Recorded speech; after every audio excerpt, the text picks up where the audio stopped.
अस्सलाम वालेकुम एवरीवन। तो हम एंटी प्लेटलेट ड्रग्स कर रहे थे और लास्ट पार्ट में हमने एंटी प्लेटलेट ड्रग्स की क्लासिफिकेशन की थी और इसके बारे में जो भी इम्पॉर्टेंट बातें हमें पढ़नी थी वो हम पढ़ चुके हैं। अब हम different group of anti platelet drugs को डिस्कस करेंगे। मैंने आपको पिछले वीडियो में बताया कि हमने एंटी प्लेटलेट ड्रग्स को 4 ग्रुप्स में डिवाइड कर दिया है, ठीक है। तो अब उन 4 ग्रुप्स को हम सेपरेटली पढ़ रहे हैं। तो ये वीडियो देखने से पहले मैं आपको रिकमेंड करूँगी कि आप वो पार्ट 1 वीडियो लाजमी देख लें।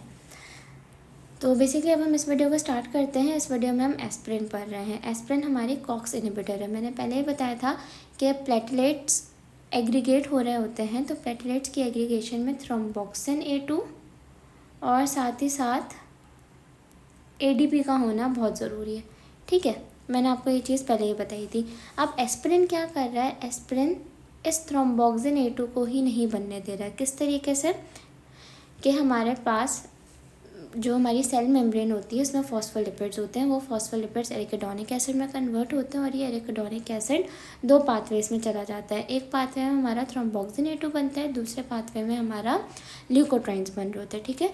अब अगर हम इस पाथवे को ही इनहिबिट करते हैं, यानी हम एस्पिरिन देके इस साइक्लोऑक्सीजिनेस एंजाइम को ही इनहिबिट कर दें, तो आगे हमारे थ्रोम्बोक्सिन A2 नहीं बन सकेंगे, ठीक है। तो एस्पिरिन का यही काम होता है कि वो साइक्लोऑक्सीजिनेस एंजाइम को इनहिबिट कर देता है ताकि थ्रोम्बोक्सिन A2 ना बन सके।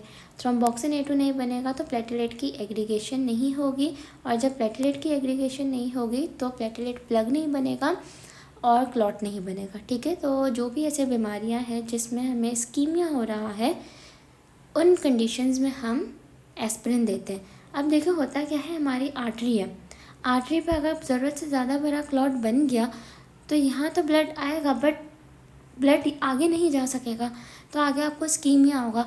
तो ज़रूरत से ज़्यादा क्लॉटिंग बनना भी बहुत ज़्यादा खतरे की बात है। तभी हम एस्पिरिन दे रहे हैं ताकि कॉक्स इनहिबिटर हो जाए, कॉक्स साइक्लोऑक्सीजिनेस एंजाइम इनहिबिट हो जाए ताकि थ्रोम्बोक्सिन A2 ना बने। थ्रोम्बोक्सिन A2 नहीं बनेगा तो आपकी प्लेटलेट एग्रीगेशन नहीं होगी। तो इसके यूजेस में आ जाते हैं कि आपका इन्फाक्शन नहीं हो पा रही होती, यानी एक ऐसा पेशेंट है जिसको ऑलरेडी दिल का दौरा पड़ चुका है, उसकी कोरोनरी आर्टरी वैसे ही पहले ब्लॉक हो गई है, तो हम उसको एस्पिरिन देंगे ताकि आगे उसको कोई परेशानी ना देखनी पड़े। तो हमारे आर्टीरियल थ्रोम्बोसिस को, इस्कीमिक अटैक्स को बहुत ज़्यादा अच्छे से ट्रीट कर देती है। टॉक्सिसिटी में आपको याद करनी है, बेसिकली एस्पिरिन बहुत ज़्यादा टॉक्सिक ड्रग है। इतनी टॉक्सिक ड्रग है कि बंदे को कोमा में ले जाती है। और अगर आप फॉरेंसिक में टॉक्सिकोलॉजी के मेन टॉपिक्स में देखें तो एस्पिरिन बहुत ज़्यादा इंपॉर्टेंट है। एस्पिरिन की टॉक्सिसिटी बहुत ज़्यादा पूछी जाती है क्योंकि एस्पिरिन एक बहुत ज़्यादा कॉमन ड्रग है। पेशेंट आपके पास कोई भी दिल के दौरे वाला आएगा, हार्ट अटैक वाला आएगा, जिसको आप एंजियोप्लास्टी एंजियोग्राफी करते हैं तो उसको बाद में आप एस्पिरिन लाजमी देते हैं। तो aspirin is very very very common. तो इसकी टॉक्सिसिटी मालूम होना भी बहुत इंपॉर्टेंट है as a doctor, as a medical student, और ज़ाहिर सी बात है एग्ज़ाम में भी पूछी जाती है।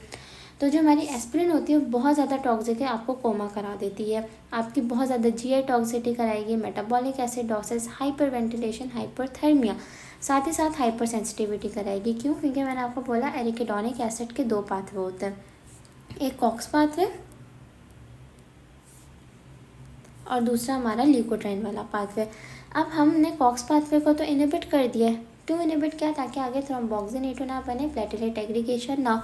तो कॉक्स पाथवे तो इनहिबिट हो गया, बट क्योंकि ये पाथवे इनहिबिट हो जाता है तो ये ल्यूकोट्राइन वाला पाथवे ओवर स्टिमुलेट हो जाता है, और जब भी ल्यूकोट्राइन ज़रूरत से ज़्यादा होंगे तो आपको एस्थमा बहुत बुरा होगा, ठीक है। तो आपका ये हाइपर सेंसिटिविटी रिएक्शन बढ़ा देता है, आपको ये चीज़ याद रखनी है। यहाँ पे हमारा एस्पिरिन कंप्लीट होता है। आई होप आपको चीज़ें समझ आई हों। अगर आपको कुछ भी समझ नहीं आया तो आप पूछ सकते हैं, बट ये बहुत आसान टॉपिक है, आपको बहुत ज़्यादा अपना सर खपाने की भी ज़रूरत नहीं है।